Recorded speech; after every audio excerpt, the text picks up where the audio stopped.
The Tale of Mr. Jeremy Fisher by Beatrix Potter.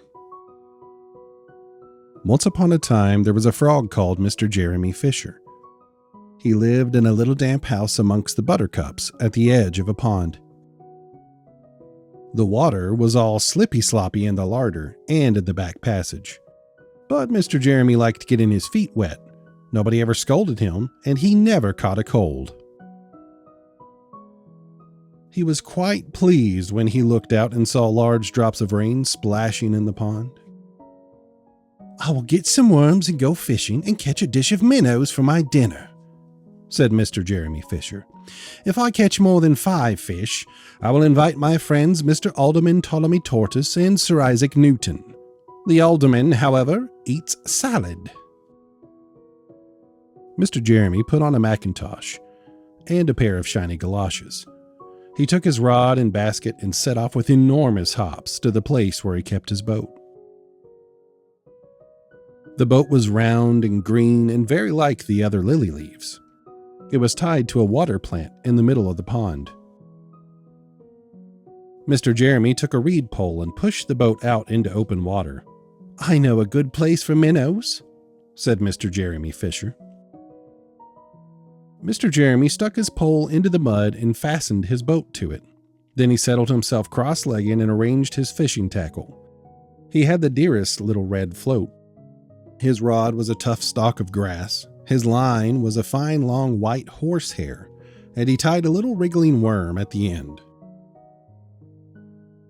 The rain trickled down his back, and for nearly an hour he stared at the float. "This is getting tiresome. I think I should like some lunch," said Mr. Jeremy Fisher. He punted back again amongst the water plants and took some lunch out of his basket. "I will eat a butterfly sandwich and wait till this shower is over," said Mr. Jeremy Fisher.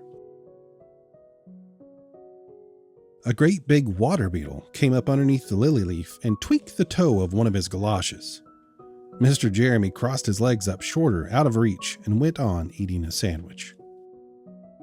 Once or twice something moved about with a rustle and a splash amongst the rushes at the side of the pond. "I trust that is not a rat," said Mr. Jeremy Fisher. "I think I had better get away from here." Mr. Jeremy shoved the boat out again a little way and dropped in the bait.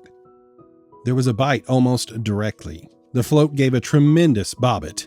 "A minnow! A minnow! I have him by the nose!" cried Mr. Jeremy Fisher, jerking up his rod. But what a horrible surprise! Instead of a smooth, fat minnow, Mr. Jeremy landed little Jack Sharp, the stickleback covered with spines. The stickleback floundered about the boat, pricking and snapping until he was quite out of breath. Then he jumped back into the water. And a shoal of other little fishes put their heads out and laughed at Mr. Jeremy Fisher. And while Mr. Jeremy sat disconsolately on the edge of his boat, sucking his sore fingers and peering down into the water, a much worse thing happened. A really frightful thing it would have been if Mr. Jeremy had not been wearing a mackintosh. A great big enormous trout came up, kerflop, with a splash, and it seized Mr. Jeremy with a snap. "Oh, oh, oh!" And then it turned and dived down to the bottom of the pond. But the trout was so displeased with the taste of the mackintosh that in less than half a minute it spat him out again, and the only thing it swallowed was Mr. Jeremy's galoshes.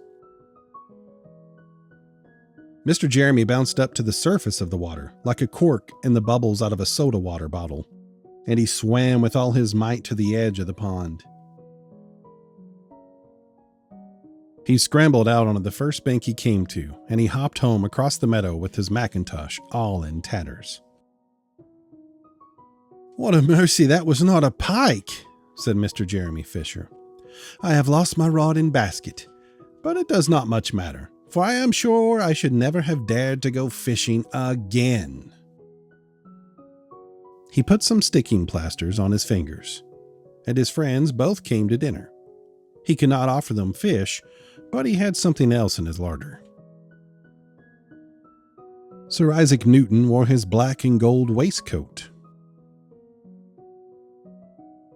And Mr. Alderman Ptolemy Tortoise brought a salad with him in a string bag. And instead of a nice dish of minnows, they had a roasted grasshopper with ladybird sauce, which frogs consider a beautiful treat, but I think it must have been nasty. The end.